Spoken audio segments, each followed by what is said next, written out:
information. waaw en tant que jigéen pour ma wax ci sax problème la parce que lu yàq deri jigéen dafa yomb te moment bi pour nga tàggoo dem Dubaï rek problème la waxatuma la nag en tant que jigéen franchement am nañ lu ñu metti trop ci li xew Dubaï wax dëgg neex yàlla. porte-à-porte bi am Dubaï moom ni ko ñëpp gisee rek laa ko gisee mooy jigéen ñi dañoo xamatu seeni valeur léegi manque de valeur mënut a weesu dem Dubaï dëkk jàmbur ñu jàppee la fa porte-à-porte maanaam tur bi moo njëkk a ñaaw maanaam nit bu ñu la waxee porte-à-porte nga rek léegi rek jar na xeex ndax maanaam loolu dafa ñaaw dem loolu c'est imaginable quoi dem naan da ngay lekk ay loolu moom dama si jaar ñu lay fay ngay seeq ak ay animaux ça c'est pas évident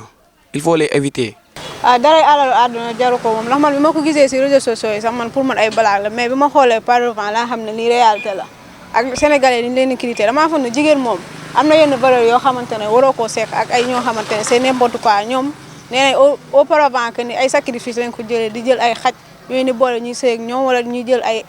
puub di leen jox ñuy lekk loolu mën na laa jural beneen feebar sax man moom loolu moom wax dëgg yàlla rafetlu ma ko en tant que jigéen. waaw affaire bi nit ñi ñu ngi koy waxtaane fi mu toll nii mën naa ne ça fait tout du monde foo dem moom la ñuy waxtaanee mais jigéen dafa xamatul valeur am man jigéen laa mais ñun xamuñu suñu valeur xamuñu ñun ñooy kan parce que bu ma nee xamuñu ñun ñooy kan ñun ñooy nekk ay sœur ñun ñooy nekk ay rakk ñun ñooy nekk ay yaay aussi ñun ñooy nekk ay maam xanaa dañu fàtte suñu royaume yi si passé ay jigéen ñoo doon xeex nekk ay Amazone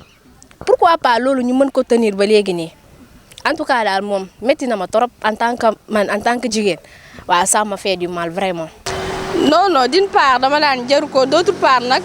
nit ku nekk aussi xaw ma yan raison moo tax ñu di ko def nit ku nekk da ngay xam sa bopp mais ci sama xalaat bu gàtt ak situation lu mu mën demee ak situation noo ko mën a amee yenn yi jaru ko franchement parler. non alalu àdduna jarul yenn yi parce que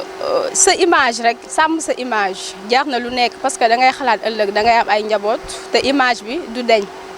fi ba ilaa yow mi diini mi ngi fi donc sàmm sa image jar na lu nekk. li ma am si jàngat bi maanaam mooy léegi xaalis day wane ne maanaam léegi nit ñi dañoo jàpp ne tous les moyens sont bons pour avoir de l'argent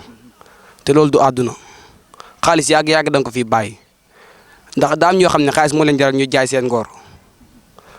man daal loolu laa ci xalaat maam jigéen ñi léegi daal xaalis léegi lañ teg bët xaalis yenn yi soo ko mënee sax war koo rus. loolu aralu àdduna jaru ko loolu bu ñu la doon fay ay milliards sàkkantuma une somme de 39 millions loolu jaru ko loolu bu ñu la doon fay ay milliards jaru ko parce que souvenir la day res le souvenir reste image la du deñ say sët ba say sëtaat mën nañ koo gis naan xoolal sama yaay kat moo doon def lii wala moo doon def laa loolu rafetul nit looy def da ngaa war di sóoraale ëllëg dem ba dëkk jàmbur war faa daan sa doole ñu lay jàppee ay jaam nga fay nekk di lekk ay ñu di lay booleeg ay animaux ngay seq ak ñoom ça peut causer beaucoup de choses quoi parce que animal yi ngay xëyal xamoo am nañ feebar wala amuñ dara am nañ leen dal. dara àdduna nag carrière jigéen yàggul tôt ou tard dañuy xool sa njaboot ndax loolu dafay des vidéo yi moom dafay des da nga koy xool ni boo deewee rek esthète yi lay dugal noonu doo nga lay mel instant yi moom siw na siw boo xamante ne doo comprendre seeni parents moo xam ne am na lu leen métti. waaw loolu du leneen dul alalu àdduna def ko ne xaalis mooy lépp l'argent ne fait pas le bonheur loolu la nit ñi xamul yow mën nga nekk am sa vie stable nekk ci sa famille di dund lu neex happy te doo am xaalis mais yow dañoo yaakaar que ne buñ amul bii rek duñ dara alors que c'est pas du noonu alalu àdduna la ak bëgg lu sa moroom am te amuloo ko nga bëgg ko am man boog loolu laa ko war a jàppee. waa di leen wax rek ñu góorgóorlu parce que jigéen yombut jigéen comme ni mu koy waxee rek parce que moment yi li yàq deru jigéen dafa yomb à tout moment ñu ngi ñuy dëkkal foo xamante ni dëkkuñu fa lu yàq suñu der dafa yomb nañ gën a góorgóorlu sàmm seen bopp toog fi ñu war a toog ba am jëkkër ju baax fekk leen fi tere leen fa bu ñu amee dara loo xamante ne ni dañ koy liggéey ñu dem liggéey ko ci si ngor ak njekk ak teraanga. Sela moo ñu am fu la seen bopp xam ne rien n'est trop tard nit ku nekk li yàlla bind sa jëb yi da nga ko am wërsëg soo waree am xaalis da nga am xaalis ñu liggéey takk seen sër gëm seen bopp mooy dëgg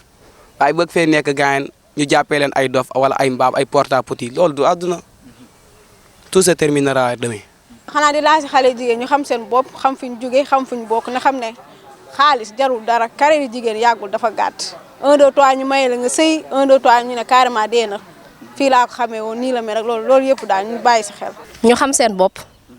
xam seen valeur xam ñoom ñooy kan école yi boo ci duggee classe boo dugg bu dee 50 personnes lañ 40 yëpp ay jigéen lañ mën naa ko ne 10 rek ñoo ay góor